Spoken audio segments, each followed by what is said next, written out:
Hello everyone, welcome back. So today's video is going to be another devlog on my mobile game. I'm going to be going over all the changes that I've made since the beginning, so about 7 months now I reckon. It's been quite a while, so a lot has changed. The whole name of the game, the whole gameplay, everything, artwork, all completely changed, and I'm going to be going over everything in this video. Well, not the artwork, I'm going to probably separate this one and the artwork video. I'm going to go over the process of all the artwork that's been made as well in a separate video altogether.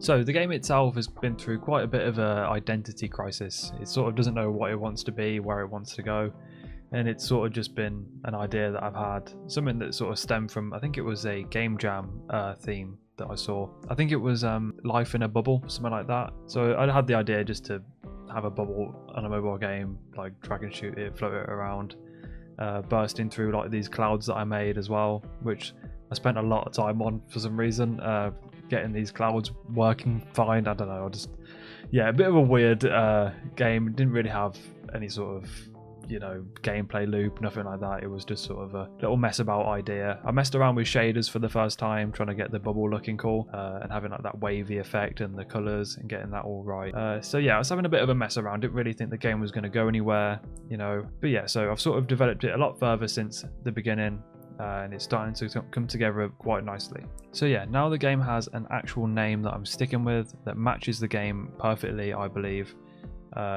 The name of the game is Population. Because the game is about bubbles, that's the pop bit, and population means populating, obviously lots of people, populating that bubble. So bit of a play on words, sort of a pun, I don't know what to call it, but it's something, you know, batches.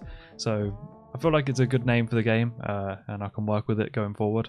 But yeah, that's pretty much the idea behind the name. So yeah, let's get into explaining the actual gameplay itself. The best way I could describe the game is a 2D upgrade-based survival game. Your goal is to float around, try and find as many people floating around in bubbles as you can, and collect them to populate your bubble.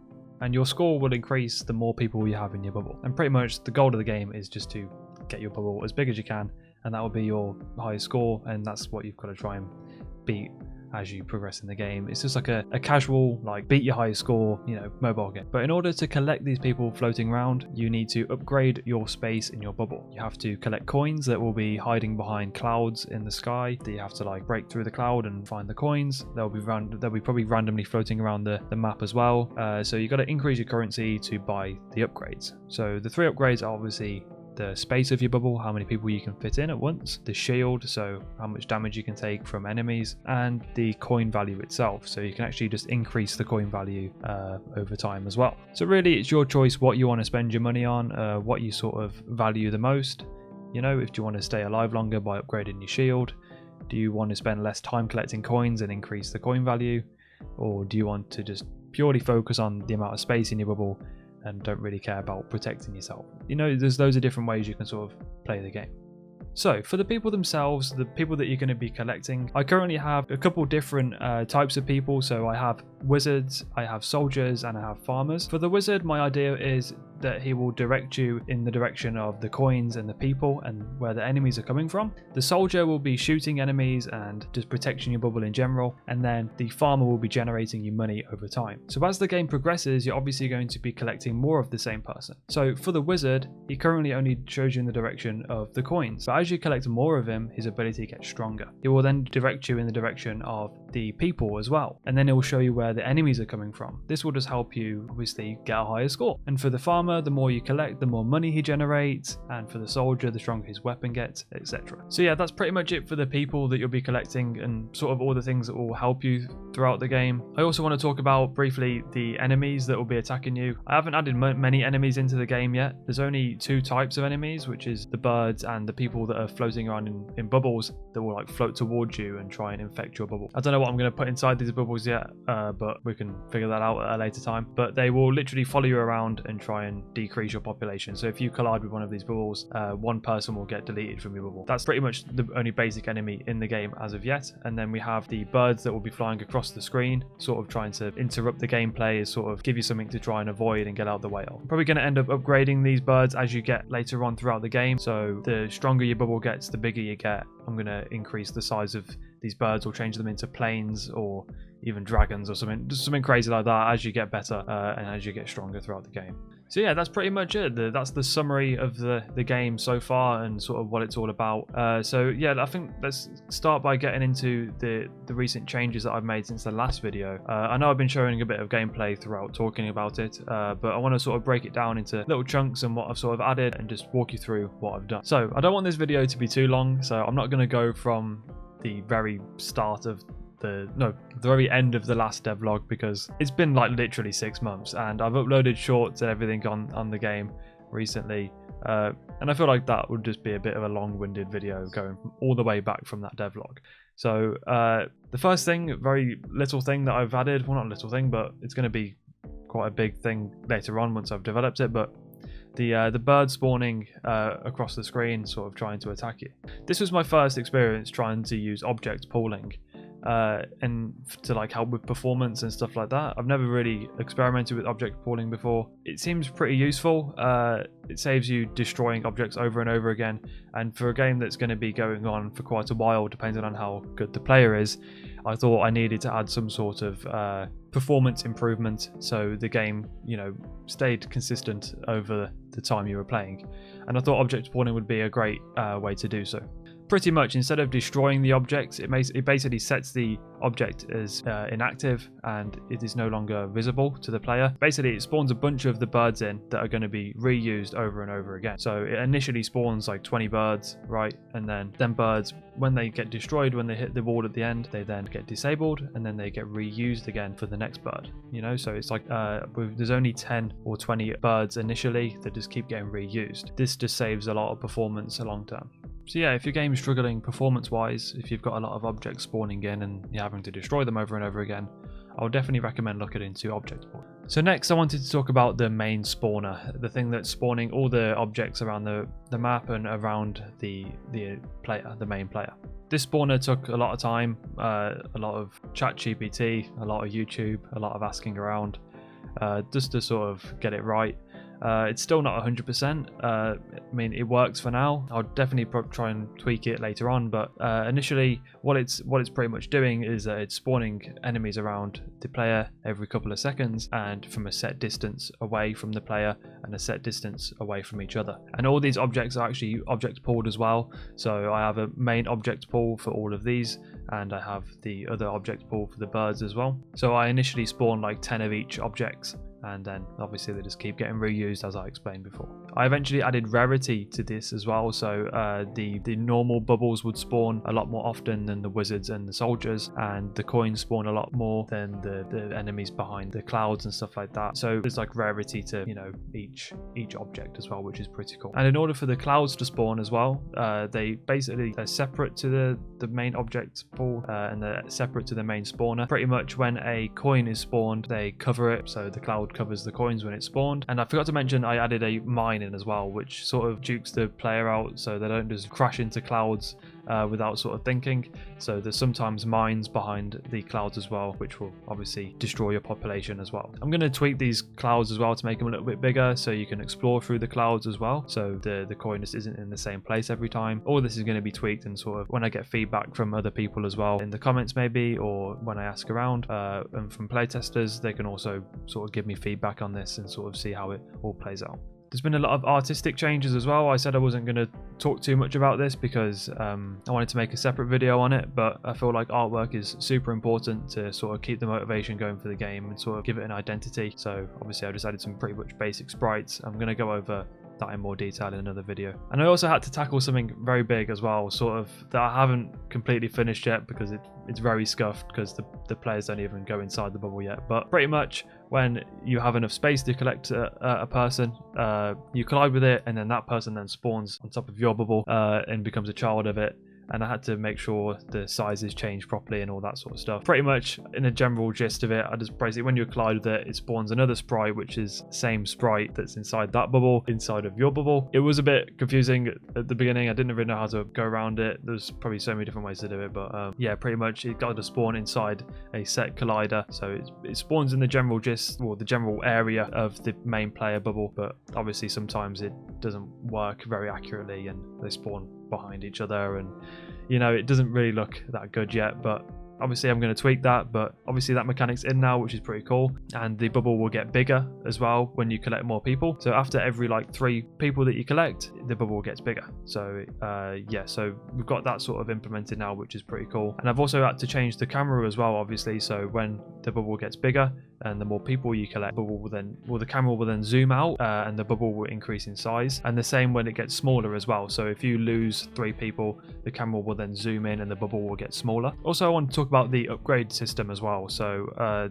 the upgrade system, the code isn't very clean, but it works. I'm going to obviously go back and do all the performance checks and stuff and optimize everything, you know, make everything a little bit cleaner. But for now, it worked. I wanted to add more upgrades in the future, but I'm not 100% sure on what to add. So if you've got any feedback for that or any, you know, ideas for what upgrades I could add in the future, please let me know in the comments and I'll be sure to try and implement them. But yeah, so pretty much the 3 basic upgrades using just basic UI, just a trigger that like triggers the upgrade box to appear and then to disappear, so you can have more screen space as well. And we've got a basic UI in the top right corner for now, and the main score in the top left. I want the score to be based off your current capacity, so I'm probably going to get rid of the main score in the top left because pretty irrelevant. I think I'm just going to use the capacity as the score because that's sort of the goal of the game, really. So yeah, for the UI, it doesn't look very nice at the moment, I admit. It's really scuffed, it's just really basic. I'm going to do all the artwork for that eventually as well and implement it probably a little bit neater. And for the background as well, the background was a pain in my ass to implement. It was awful. I didn't know how to sort of have an endless background. I was looking into loads of like procedural generated content stuff, trying to figure it out, but instead I just tried to just manually do it myself, the most scuffed way that I could possibly think in my head, and it ended up working out the best way, to be honest with you. It works quite nice. Basically, around each background piece there is colliders, and when the player collides with it, whatever direction the player is going in, it then spawns a background just ahead of you. So inevitably it just works as like an endless background, and when that background goes out of sight, I want to make it like obviously disable and not become visible to the player. I'm obviously going to change up the background as well, make it look a little bit nicer, because at the moment it's just the same thing repeating itself. It's got a bit of parallax effect on it as well, which is quite nice. I'm going to probably obviously redo the artwork for that as well, but for now it works. It's a little filler art, and the mechanic works pretty nice. And then finally, let's go over a little few detail changes that I made. Right, so little ad break. This is my dog. Say hello. Say hello. Good boy. He loves life. He loves life. So finally, let's go over some little details that I've changed. Added a little like bubble effect when you tap the screen. Particle effects, always nice. Probably added that a little bit too early, but I like to add polish and artwork very early on. I'm one of them type of people. I also added a little death animation for the bubbles when you don't have enough space. So when you collide with the bubble, it will then just pop and then the player will fall to its death. That was annoying to implement with object pooling as well, because every time you change a bubble that's in the pool, you have to sort of reset it to its original state. So that was a bit annoying to implement as well. I sort of have to do like a coroutine to sort of like do all the changes before it disables it. Yeah, it works pretty well now, so I'm just going to leave that alone and hopefully I can reuse that animation later on.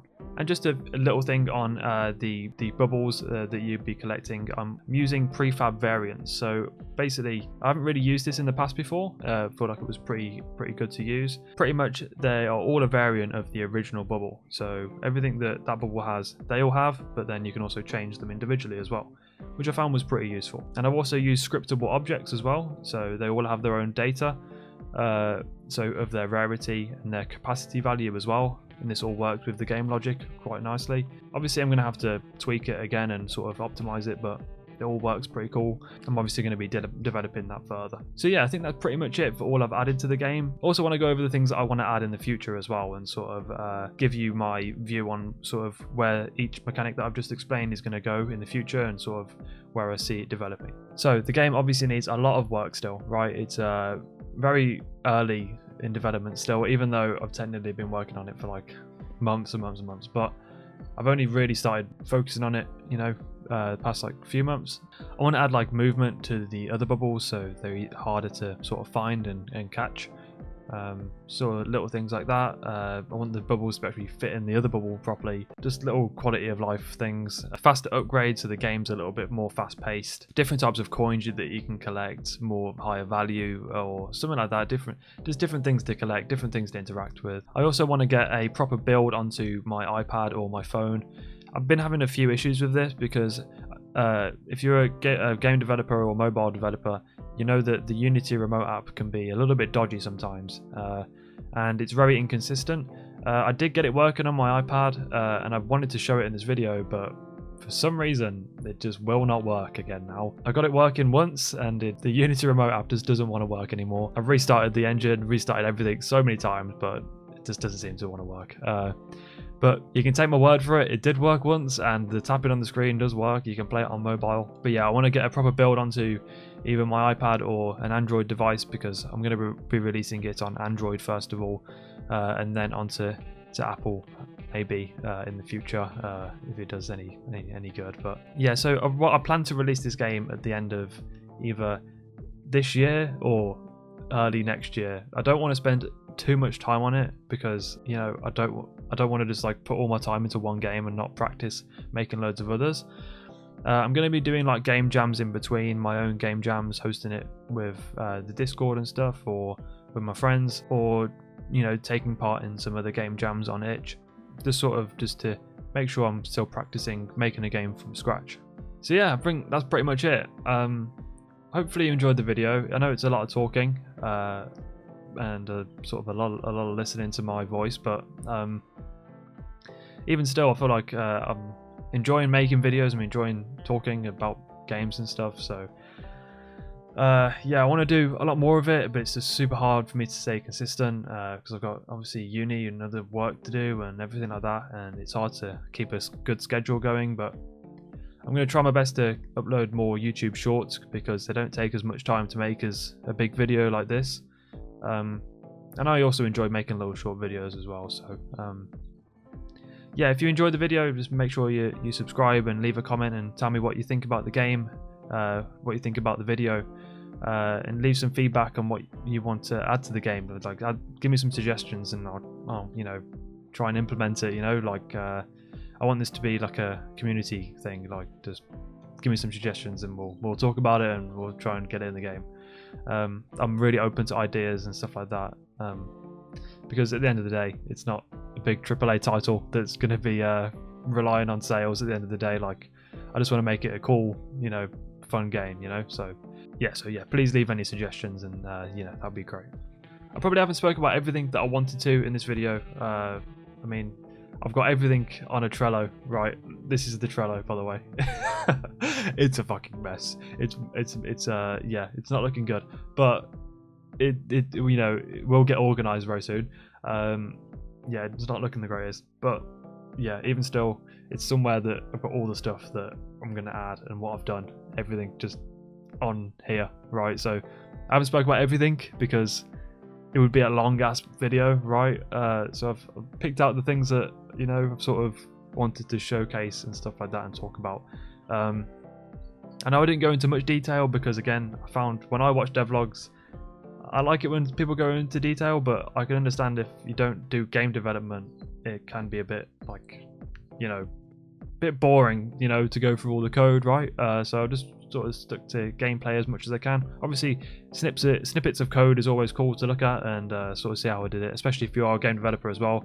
You can also just, like, you know, take the piss out of my code because of how bad it is. But also, please do that because I'm awful at programming still, even though I've been doing it for a couple of years now. It just doesn't seem to click in my brain. Don't know why, but I feel like I don't know, but I feel like I'm more of got a creative brain, right? I know that's probably sounds like I'm stuck up my own arse, but I prefer doing creative stuff, right? Programming also is more logical thinking, and I'm not a very logical person, really. But again, there's plenty of help out there for programming. I know some very smart people that, you know, can help me out, and obviously ChatGPT is a godsend. So yeah, it's all good. Anyway, I'm waffling again. Right, so if you enjoyed the video, please leave a like and subscribe, and I hope you all enjoyed the video. And yeah, again, please leave some comments about the game, and join the Discord as well. I'm trying to be more active on there. Probably haven't sent a message in it in about a year, but please join, and I'll try and do more stuff in there and sort of share my work more in there and get involved more. Hopefully you enjoyed the video, and I'll see you in the next one. See you later.